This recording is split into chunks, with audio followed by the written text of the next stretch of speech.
Hello everyone. So I have with me today the MQP of CMA Final Law Set 1. Right? So there are two sets which have been released by the institute. Very important for exams. It's recommended to go through both the sets. Ma'am, set 2 will you be discussing here? No, I'll not be posting a video of set 2 MQP here on YT. But yes, I will incorporate its questions in the important questions file that I share. Okay. Now, what are we going to do in this particular class? We're not going to elaborately write all the answers, but we are going to discuss all the questions. And I have a lot of clarifications to give you on certain questions, which are not absolutely correct, I would say. Okay, so let's begin with the same. Please just focus. I won't take much of your time and going to have a quick discussion on the same. First of all, we are going to go through the section A, that's compulsory section. Ma'am, ये वाला जो video है ये आपका English में होगा या हिंदी में होगा. So of course, you have to understand that every video can't be posted in two languages. That okay, if I am taking this ये हिंदी में है and this is in English, so I have to cater both set of students and ultimately you have to write in English only. तो ये जितने भी exam oriented videos आते हैं just before exams and will be coming, so they are mostly going to be in 80% English, 80% English and of course 20% जो हिंदी का तड़का होता है बस वो लगेगा. ठीक है, so everyone can watch this particular video and can connect and utilize it. Right, so let's begin with section A, that is the first compulsory section, mandatory for everyone. Nobody is going to skip that. And lately the institute has been incorporating one case-based MCQ for sure, which is extremely easy. In fact, the case-based descriptive questions that the institute shares is also very easy. The only tricky part is to understand what is the requirement of the question, because they don't really ask questions in which a lot of analysis about the situation is to be made. No, they ask you questions where you have to write certain provisions, and those provisions, that is what needs to be noted, that okay, this is the provision that I have to write. Fine, so let's begin. Western India Industries Limited is a public company engaged in manufacturing microchips and made substantial profits from 2010 to 2015, declaring high dividend ranging from 500% to 2000%. In 2016, the company issued equity, raising its share capital from 5 crores to 15 crores. Okay. Post expansion, the dividend rate was drastically reduced to 20-50%, from 500% or 2000% to 2050. Not fair. Although few shareholders have raised concerns during last 3 AGMs, their views were not supported by the majority. The chairman clarified that profits were being reinvested into projects, a fact supported by annual reports. Okay. Now you have been asked the question. Now, the moment you read this particular case study, and always be very quick to read the context or the main content of the case study. Why? Because a lot of information in the case-based questions is something which is not of your use. So it's very important to first jump to the questions and see what exactly is their requirement. So don't put your heart and soul into analyzing the case study without first reading the questions, right? You can have a quick view, you can have a quick read, okay, what it is all about, and then come to the question. Maybe many of the questions can be solved even when you don't read the case study. Okay, like let's come to the let's come to the questions. Can minority shareholders object to lower dividend? Is it? Is it? What is the basic provision that we have read about dividend? That we are talking about final dividend. We are not talking about interim dividend. Interim dividend is declared by the board. पर final dividend क्या होता है? Final dividend की अगर हम बात करें तो final dividend जो members होते हैं, है ना, members होते हैं वो declare करते हैं. But the rate is proposed by the board. And shareholders cannot increase the rate of dividend. They can only approve it or lower it. ठीक है, तो जो भी recommendation comes from the board, the shareholders have the right to either approve that okay, yes, we want this, or they may disapprove, right, just by passing ordinary resolution सारा काम हो जा रहा है. तो minority share holders, do you really have the right to object to lower dividend? No, you don't have. In fact even the majority share holders don't have the right to increase the dividend, right? So yes, they can force the no, the dividends are solely by the shareholders in the AGM. No, only the board can recommend the dividends. Shareholders can only approve or lower them. So ideally this is the correct answer. Fine. Does this reduction of dividend amount to oppression on minority shareholders? No. How are minority shareholders being oppressed? Oppression, we read in the chapter of oppression and mismanagement, where something burdensome, harsh, or wrongful happens, right? Or the conduct is not proper. There's a clear decision which is inclined towards the majority, right? And the majority is maybe having malified intentions. Here, there is no such oppression which is happening, right? So basically, always if the dividend is reduced, no, this cannot be the right answer. No, reduction of dividend alone does not amount to oppression. Quite correct, but yes, if it is always oppressive if it affects minority profits. Yes, if it can be proved that minorities are unfairly deprived of genuine benefits. So ideally, both these answers could be correct.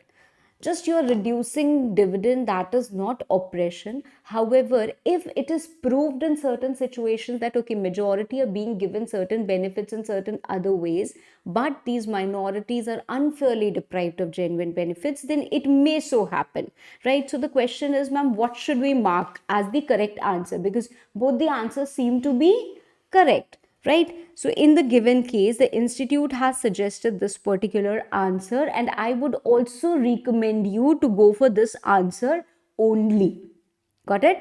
Okay. Moving to the next question.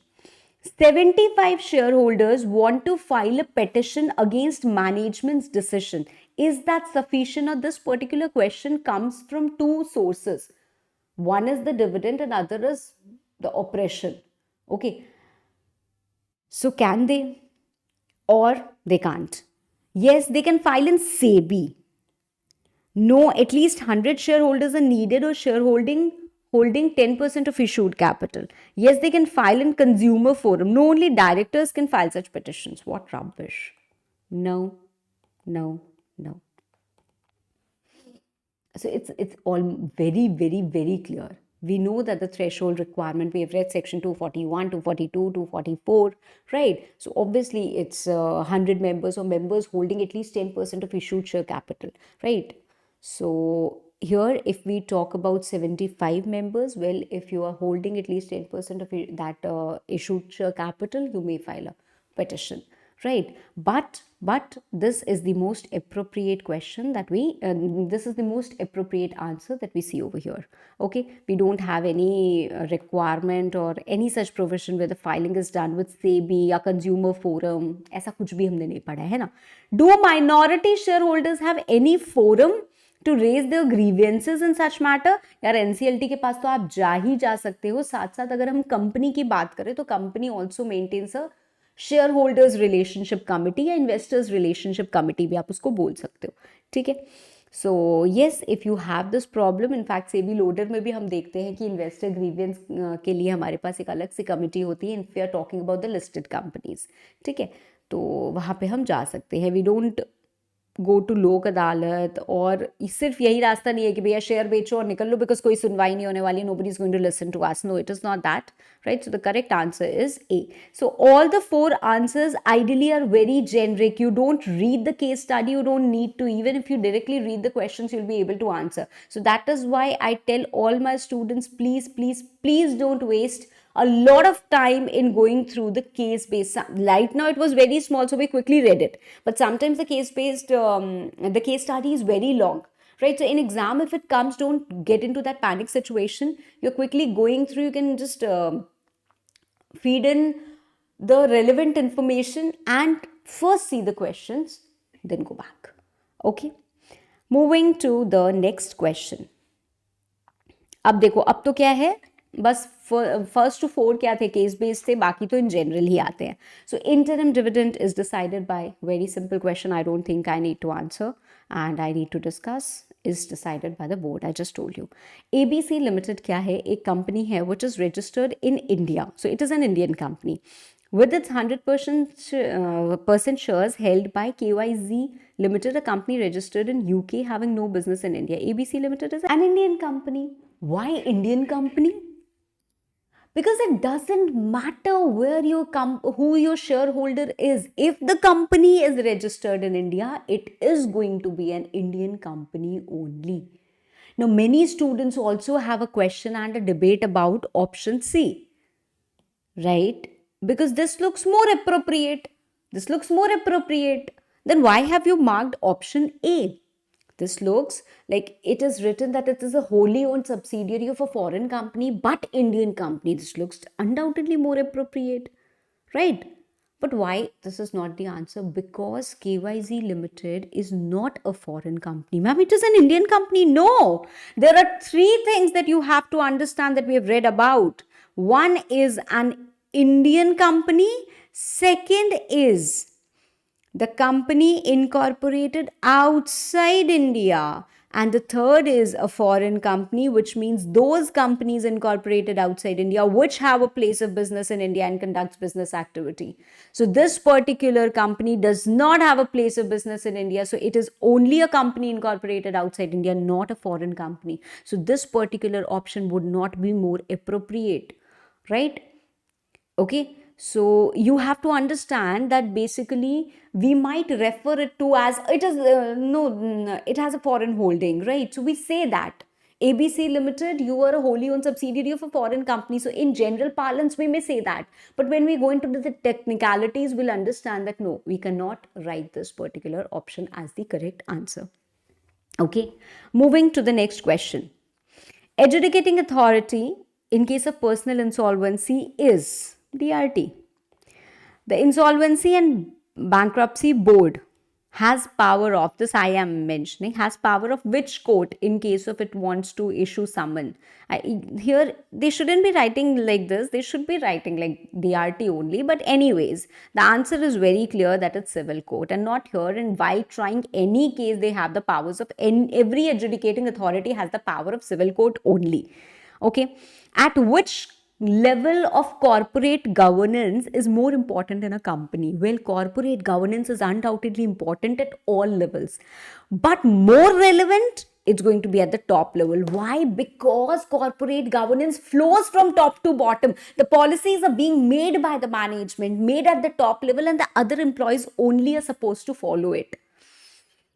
Corporate governance ratings are done by CRISIL, ICRA, right? So we have credit rating agencies. The commercial banks or RBI or SEBI are not doing that, right? So they are based on SEBI guidelines undoubtedly, but they're not doing that, right? So CG ratings are being done by credit rating agencies. Which of the following do not require prospectus? So first of all, you have to understand that all the spellings are wrong, including the question is also wrong. The following require prospectus. Wrong question. The question should have been redrafted, but because Institute has been doing that copy paste since years and years and years, it's still there, right? And which of the following do not require prospectus? Rights issue, bonus issue, IPO. They have given the answer as IPO. IPO does not require prospectus. What nonsense! No. Okay. Selling products or services below the cost is called as predatory pricing. We have read this very clearly in Competition Act, and this has come like these are very generic questions which have been generic MCQs which have been repeated like n number of times. So everyone should be knowing this very easily.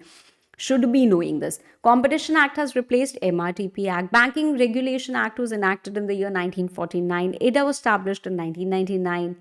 Accessing someone's computer without the right authorization of the owner does not disturb, alter, misuse, or damage data is called as when you're not doing anything, you are entering into someone's space without authorization. If somebody comes into my house, right, without the right authorization, it's called as trespassing. So it is a very general term which we use even for our physical space. The same goes here also, it's trespassing. Okay, so that's it with the MCQs. Now we move to the descriptive questions. Section B.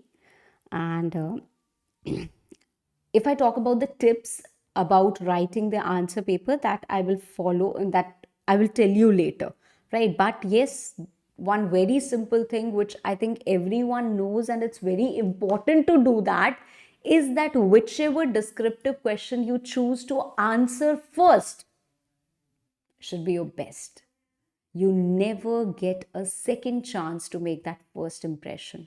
Okay, an impression holds a very important role in what marks you're getting, because in law, especially in law, because in many of the practical subjects, if you've got the right answer, it doesn't matter whether your first question was right or not, you'll get full marks here.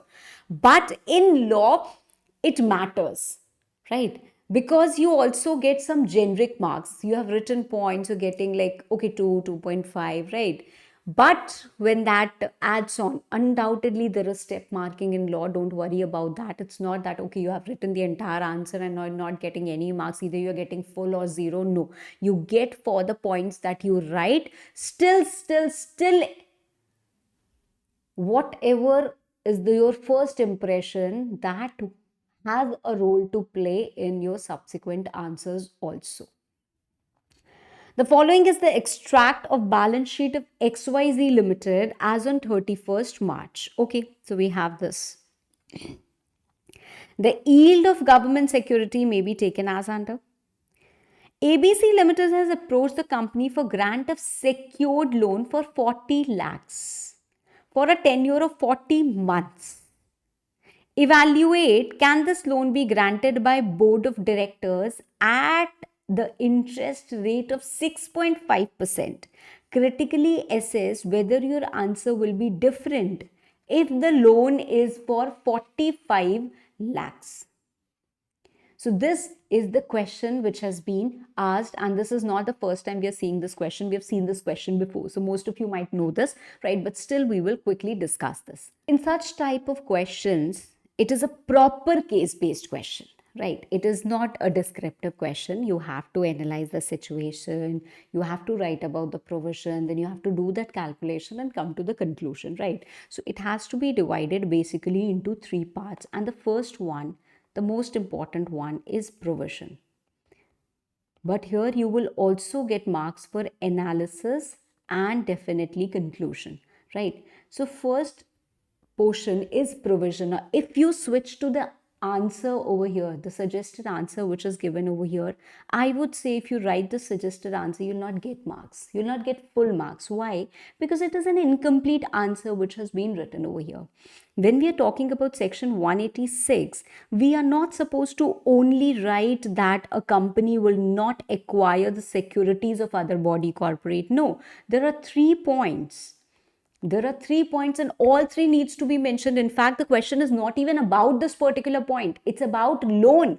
And you have not even mentioned that point, right? You have not even mentioned that point. So please write proper answers. Okay, don't just rely on the institute suggested answer. It may also at times be incomplete or wrong. Okay. But in exam, you can't do that. You can't take that risk. Okay, I'm going to mug up whatever institute is suggesting. No, right? Okay. So here, the clear thing is that no company can give loan to any person or body corporate, or give guarantee or security with the loan to any body corporate, or buy the securities of any body corporate exceeding 60% of paid up capital plus free reserves plus securities premium, or 100% of reserves and securities premium, whichever is higher of 60% of paid up capital plus free reserves plus securities premium, or 100% of free reserves plus securities premium. अब अगर इससे भी ज़्यादा loan लेना है, loan आपको देना है किसी बंदे को, या फिर आपको वो करना है, किसी बॉडी कॉरपोरेट में सिक्योरिटी लेनी है, ठीक है, अगर ऐसा कुछ भी करना है तो ऐसी सिचुएशन में क्या होगा, you need to pass special resolution. अब यहाँ पे एक और बड़ा सा कैच है, यहाँ पे कुछ इंफॉर्मेशन ऐसी दी हुई है जो हमारे काम की नहीं है और बच्चे उसमें फंस जाते हैं और कंफ्यूज हो जाते हैं. पहली बात इतना तो क्लियर है कि ABC limited has approach the company. हमारी कंपनी है XYZ लिमिटेड, एक कंपनी है ABC लिमिटेड जिसने इस कंपनी को अप्रोच किया है कि आप मुझे 40 लाख का लोन दे दो. You give me a loan of 40 lakhs for a tenure of 40 months and this is the interest that they are going to provide. Right? So this is what they have requested. Now this company is checking its own powers and they are being given in section 186 that if you want to give a loan to any person or body corporate, you want to give guarantee to any body corporate with respect to the loan, or you want to invest in the securities of a body corporate, in these three situations there is a saturation and limit. इतने तक ही कर सकते हैं. अगर इसके बाद करना है तो SR पास करना पड़ेगा. So let's see whether we are making this particular loan within the limit or exceeding that limit, right? And then we will come to this particular part कि rate of interest की क्या situation है, ठीक है? Because there is a provision written for rate of interest also. So first let's analyze that. Now authorized capital क्या हमारे काम का है? नहीं है, इसको हटाओ. पेड अप कैपिटल क्या हमारे काम का है? यस मैम, ये तो काम की चीज है. P&L अकाउंट ये हमारा फ्री रिजर्व्स होते हैं. Share premium account is not a free reserves, it has limited uses. Machinery revaluation reserve again is not a free reserve, इसके भी लिमिटेड यूजेस होते हैं. बट मैं शेयर प्रीमियम नहीं हटाऊंगी. क्यों? क्योंकि शेयर प्रीमियम को स्पेसिफिकली अलग से हमारे यहाँ पे इंक्लूड किया जाता है, ठीक है? इंक्लूड यहाँ पे किया जाता है to check the limit. It is not included in free reserves but it's specifically included, ठीक है? तो मैं ये काट रही हूँ, वो नहीं काट रही हूँ. And then we have secured loan from a national bank. इससे भी हमें फर्क नहीं पड़ रहा है, not relevant.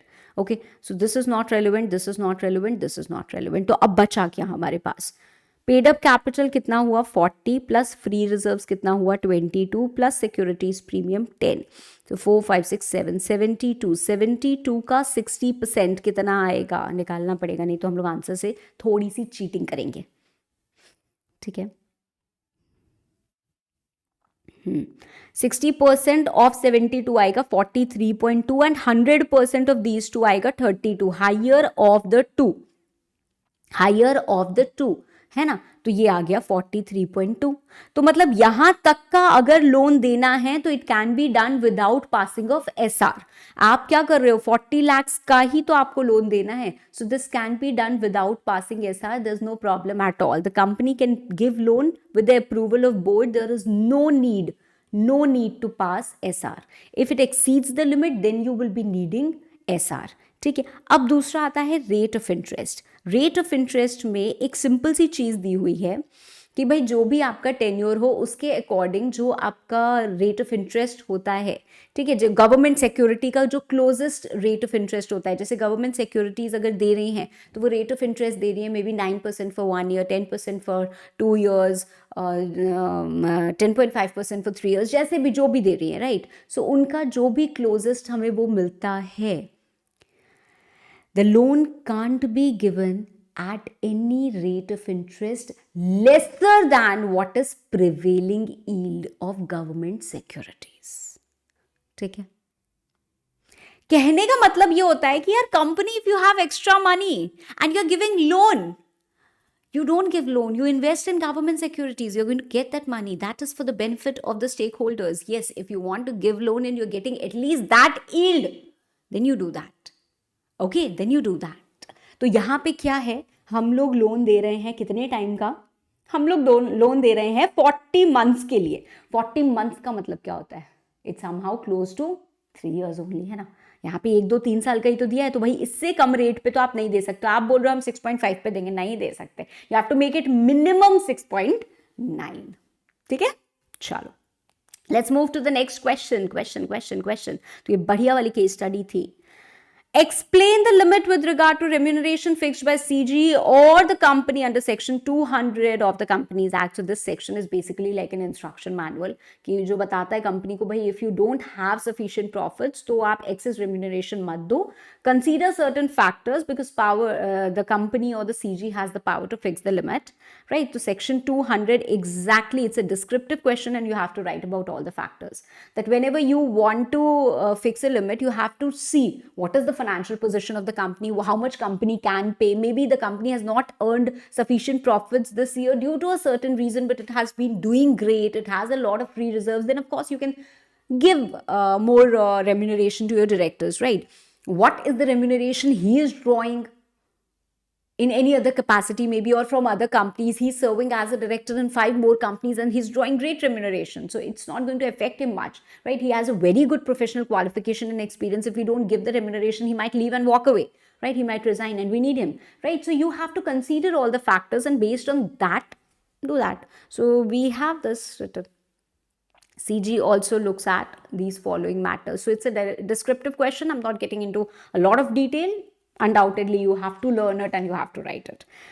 Describe the procedural requirements and conditions for issuing a notice of board meeting under section 173(3). Again, notice, you have to give a 7 days notice, right, to everyone. Then the notice, what it is going to be including, say agenda is not mandatory but it's recommended by the secretarial standards, right? So basically section 173 you will be writing, and it's also recommended to write about SS1.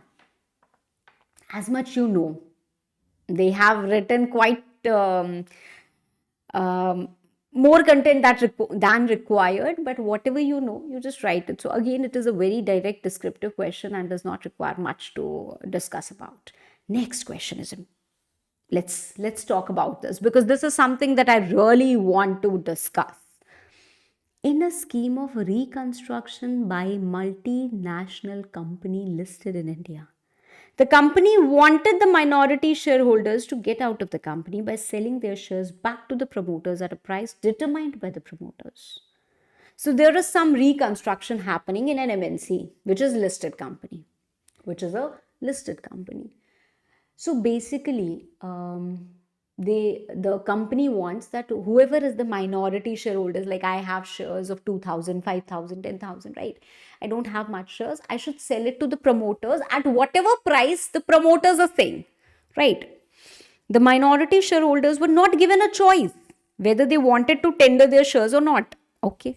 In the meeting, there were 6 non-promoter shareholders who voted against the scheme, but the chairman declared that the motion was carried with an overwhelming majority of more than 90% shareholding. However, minority shareholders contended they had a right to reject the offer. Critically assess the situation and advise, will minority shareholders succeed? Now, when the students read this question, they have a lot of thoughts. Is this question about oppression? Is this question about takeover? Is this question about the compromises, merger, something like that? Well, this question is out of syllabus. What are you saying, ma'am? Although I have taught my students, so everyone would be like, ma'am, you have taught me. How are you saying that it is out of syllabus? Yes, it is out of syllabus. This particular section is not included in your syllabus. However, most of the times it is advised that, okay, in between, if the institute has skipped a few sections in their study material and they say that they are not included in the question, this is what institute does every now and then. So they somehow copy the question and bring it over here, right? So there might be some students who have not read this, right? And my registered students, you can't complain, you have read this, okay? So, but still, let me tell you this particular question. It is about section 236, purchase of minority shareholding. So basically, let me first brief you. Section 236 basically deals with what happens when a shareholder becomes 90% or more majority owner of that company, right? So there is a specific mechanism given in section 236 which provides for compulsory purchase of the remaining minority shares. Okay. Why? ताकि minority share holders जो हैं उनको protection मिल सके, उनको एक fair exit opportunity मिल सके, उनके साथ ऑपरेशन नहीं हो during takeovers, there is a transparent, free and smooth transition, right, where you get the full ownership that you want to, right? So basically first is the trigger event when the shareholder or a group becomes 90% holder, right? ठीक है, तो अब आपको एक controlling power मिल जाती है and then you must offer to buy the remaining shares from the minority share holders. What is important here is to note that the valuation must be independent, transparent, done by a registered valuer and based on proper valuation methods. ठीक है, उसके बाद भाई deposit वगैरह करते हैं and the person transfers the shares and everything is done, right? जैसे कोई भी कंपनी है, अगर आपकी रिलायंस हो, कुछ भी हो, माइनॉरिटी हैं जिनके पास ओनली 10% शेयर्स है, ठीक है, तो वैल्यूअर होगा, एक प्राइस सेट करेगा and then minority gets paid and they can get a fair exit, right? Okay. The only intention is to protect the minority shareholders and to give a fair exit and to help the majority get the complete control. ठीक है, तो ये point होता है. अब जैसे मैंने आपको बताया तो उसमें आपको एक इंपॉर्टेंट चीज़ जो समझ में आई होगी, वो क्या समझ में आई होगी कि हाँ मैम जो कह रही हैं कि रजिस्टर्ड वैल्यूअर काम करता है, तो वो तो इम्पॉर्टेंट है. और यहाँ पे तो क्वेश्चन में सबसे पहली चीज़ जो हमने पढ़ी थी that was that they have not been asked, they have not been given, and the price is also determined by the promoters. So this is something which is not correct. So this is something which should not be happening. ठीक है, तो अब इसका पूरा का पूरा हमें provision लिखना है and the majority share holders have to give offer to the minority share holders at a price which is determined by the registered holder. ठीक है, तो यहाँ पे क्योंकि ऐसा नहीं हुआ है, the price is not determined by the registered holder, that this particular thing is not in compliance with the provisions of companies act. ठीक है, तो basically they were not even given a choice whether they wanted to tender their shares or not, and they were dissenting from the scheme. Chairman ने फिर भी declare किया and the price was not determined, so it is not in compliance. Okay, so you have to write the entire section, मतलब section 236 के आपको provisions लिखने पड़ेंगे and then you have to write this conclusion. Okay, moving to the next question. Question 4A. Explain the required quorum for holding a board meeting as per the provisions of Companies Act. So we are talking about quorum. A very common question, और quorum को हम बहुत importance वैसे भी देते हैं. Quorum for board meeting section 174 is very important from exam perspective. In a board meeting, only 3 directors were present out of total 11 directors. When I say quorum, I can say that it's 1/3 of total directors or 2, whichever is higher. So higher of 1/3 or 2. So when I say there are total 11 directors, 11 का 1/3 अगर हम निकालेंगे 3 point कुछ आता है, which we can round off to 4. So 4 or 2 whichever is higher. तो required quorum कितना हो गया? 4. And only 3 directors, none of the 3 directors was interested in any of the agenda. ठीक है, पर वो सिर्फ 3 डायरेक्टर्स प्रेजेंट थे. तो क्या ये मीटिंग वैलिड हुई? The answer is absolutely no. When the quorum is not present, it has to be adjourned. है ना, तो मीटिंग तो क्या हो जानी चाहिए? एडजर्न होनी जानी चाहिए. It is not a valid meeting, right? It is adjourned for the want of quorum. Why? Because the quorum required is 4 and here only 3 directors are present. ठीक है, दूसरा question. In a meeting of the board, out of 11 directors, 5 directors were present, of which only 2 directors were not interested in one of the transactions. So just how the meeting deal with the matter. Now this is slightly confusing, right? What is the confusion and what should be the correct interpretation and what should we write in examination? That is the question. First of all, if this line was not written,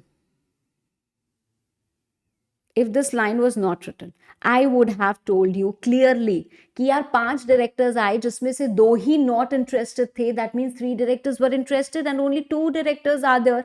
तो सिर्फ इन 2 को हम count करेंगे for quorum, which is clearly कि quorum नहीं है present, because quorum के लिए we need 4 directors and we count only uninterested directors in the quorum. We don't count the interested directors as a part of the quorum, right? तो नहीं होगा, नहीं होगा.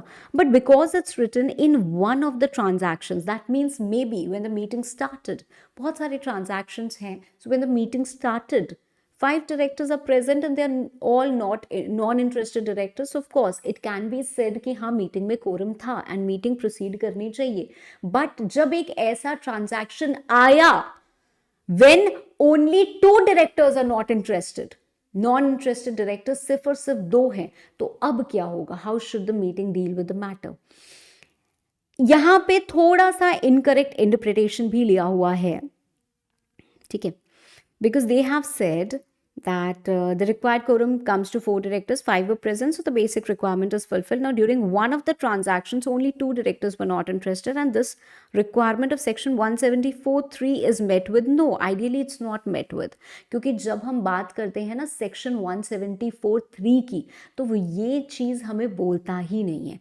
section 174(3) ideally it says that there might be a situation.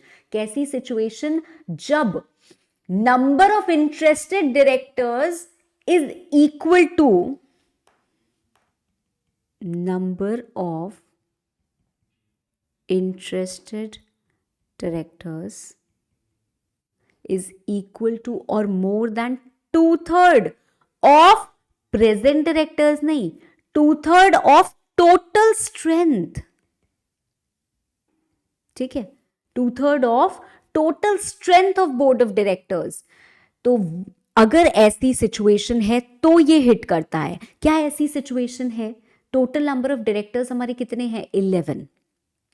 ठीक है, तो 11 का 2/3 अगर हम लोग लेंगे तो क्या आएगा? निकालो जरा.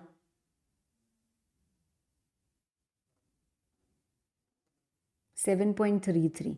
ठीक है, हम इसको 8 मानते हैं. चलो ठीक है, तो अगर इतने डायरेक्टर्स इंटरेस्टेड हैं तो what ever is the remaining directors, अब इसमें रिमेनिंग क्या होंगे? हमारे पास 3 ही बचेंगे. ठीक है, whatever is the remaining uninterested directors who have attended the meeting, अगर 2 भी होंगे तो काम चल जाएगा. The number of directors who are not interested and present at the meeting not being less than 2 shall be the quorum during such time. ठीक है, so ideally बोला ये गया है. ठीक है, बोला आइडियली ये गया है. तो ऐसी सिचुएशन में हम बोल सकते हैं कि क्या इतने डायरेक्टर्स इंटरेस्टेड हैं, पहले ये भी तो चेक करना पड़ेगा. अब इसको चेक नहीं किया गया है और इसके बारे में कुछ इन्फॉर्मेशन भी नहीं दी गई है, तो इन लोगों ने बस ये मान लिया है कि कम से कम 2 डायरेक्टर्स भी अगर हैं हुआ नॉट इंटरेस्टेड तो कोरम पूरा हो जाएगा. अगर 2/3 इंटरेस्टेड हो तो ना, तो ऐसा होता है, बट वो चीज को चेक नहीं किया गया है. ठीक है, so when you are writing supposedly as it is ditto question आपके एग्जाम में आ जाता है, what are you suppose to do now?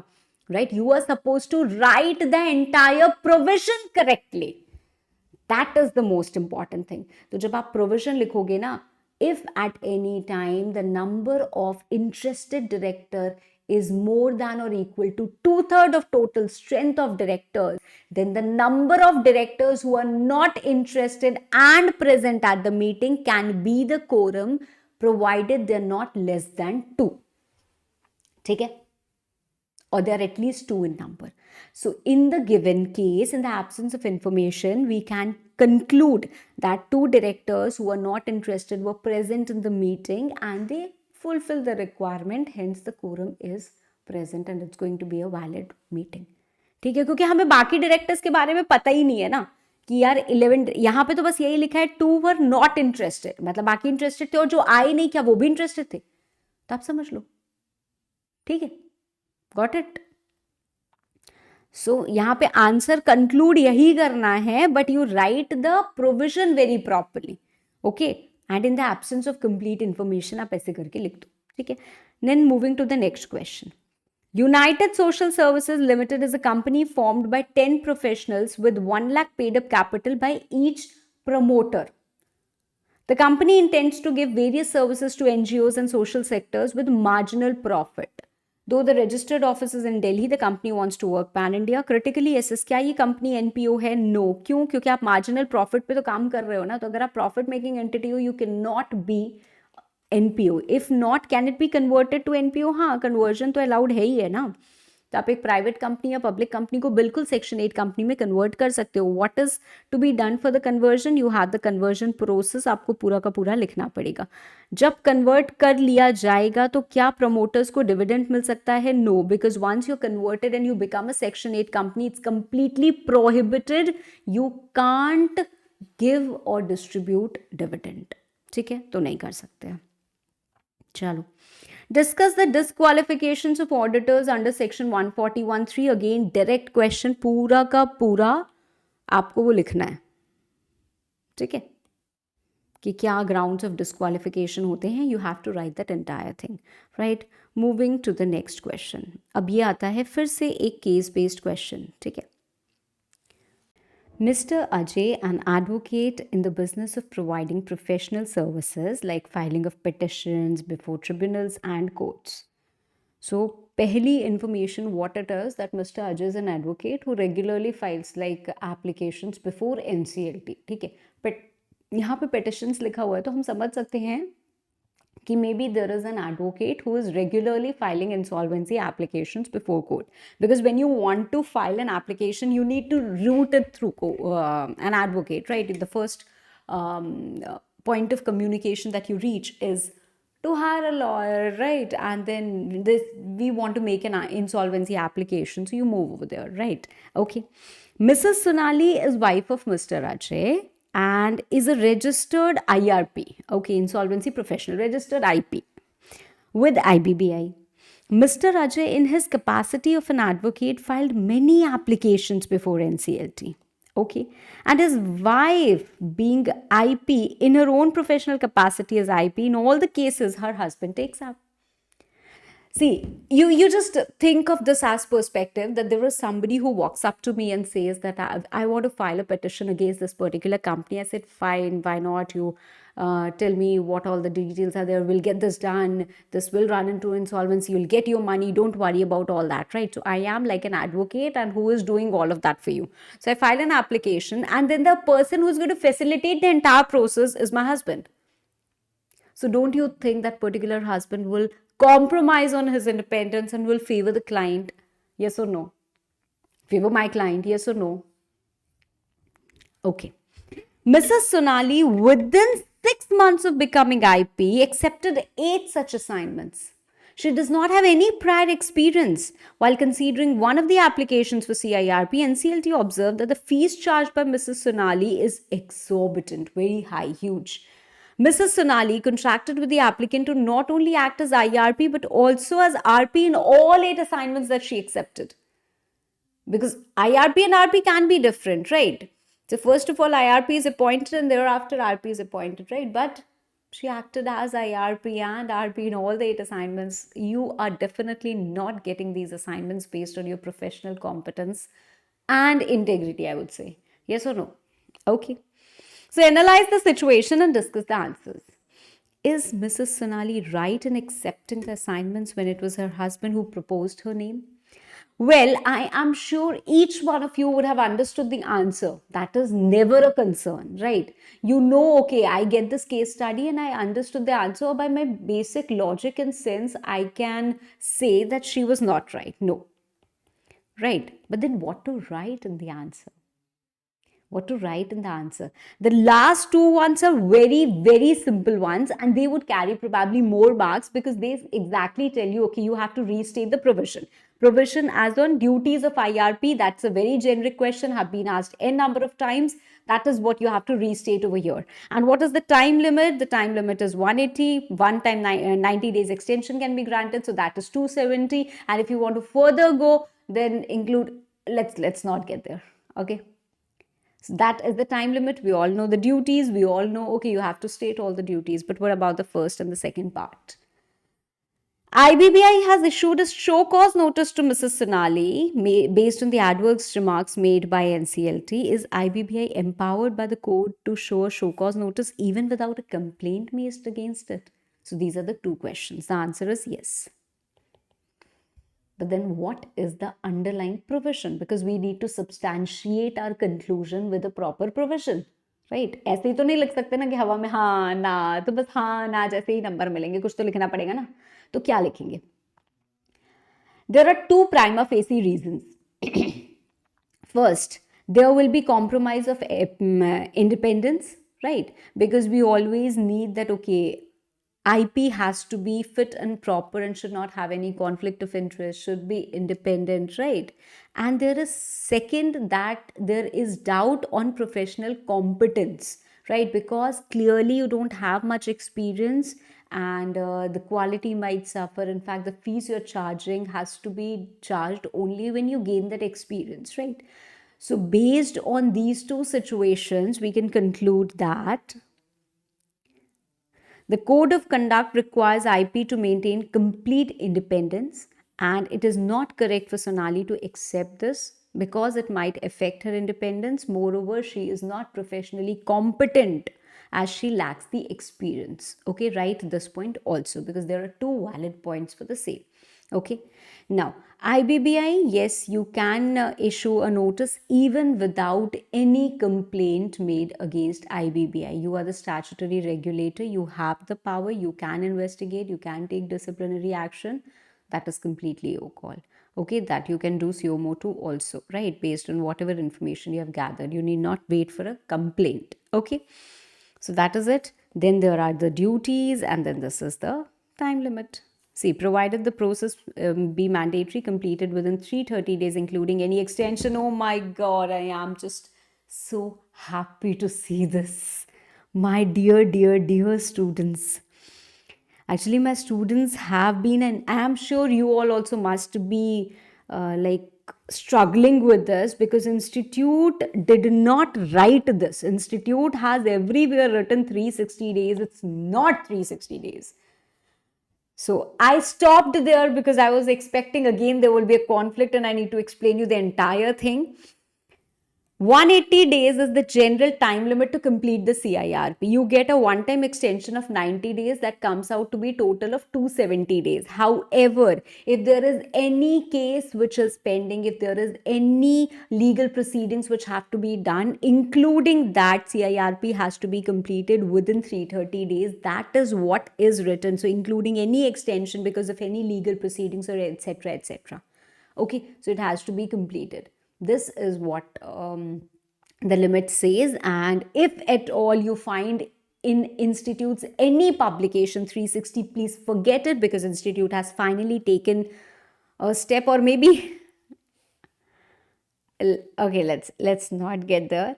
The next question, question 6a, objectives and features of corporate governance and types of cybercrime. Again, a very direct question. You have the objectives, you have the features exactly written in the institute's material. You have to just copy paste. Okay, cybercrimes, when it's not specified against which against what you are asking, then this particular thing can be skipped, because it's like repetition only and it won't fetch you any marks. Okay, so don't write this part. You can start with this only.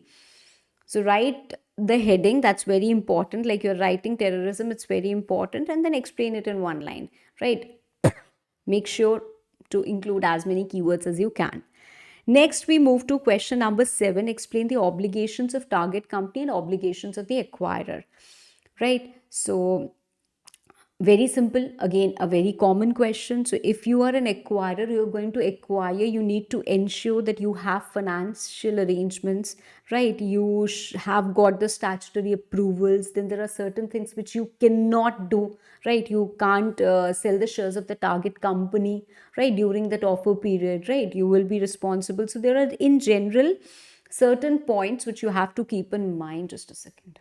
Now, target company you are going to be acquired, so you have to ensure that you are conducting the business in the ordinary course, right? You shall be prohibited from fixing any record date. Okay, you have to furnish a list of shareholders according to a register of members, so that appropriate actions can be taken and the offer can be made. During the offer period, you don't have to, you shall not alienate any material assets. You can't do that. Fine. Other than, of course, in the ordinary course of business, like, of course, you will be selling your stock. So these are some generic things you have to keep in mind and you have to write it. Okay. Penalty, in case you remember, then go ahead. In case you don't, then leave this question. Okay, but this particular penalty is always important and I have told you many times. Now, question number 8. process of money laundering and examine the procedure of investigation. The process as simple as that: placement, clearing, integration. We have read it so many times, we have discussed so many examples, right? So this is a quick discussion. I'm not getting into detail of any direct questions, okay? And then there is a procedure of investigation. Basically, institute in their material, they have not elaborated the entire procedure of investigation. They don't say that. They have not mentioned that. They only tell and inform about the authorities. Okay, so we have the authority. The basic and the most important authority in this is enforcement, directorate enforcement, that is what you can say, right? And thereafter we also have the courts, right? So if I brief you with the process, see, there are a lot of places from where inputs are being drawn.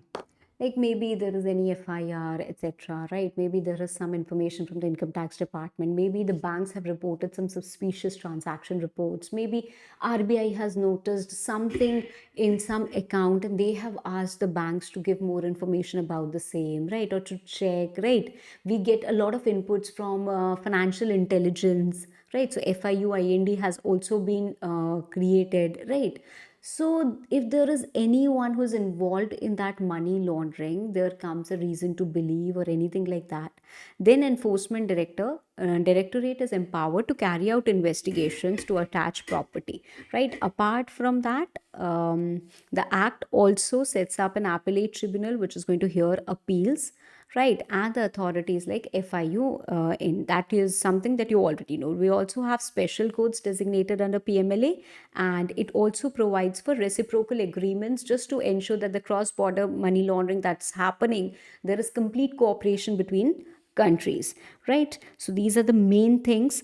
And of course, FIU inform about that, write about that. In fact, you can also write about enforcement directorate.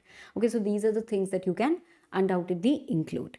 Next, we come to the measures of asset reconstruction. Again, something which is absolutely common question and a repeated question.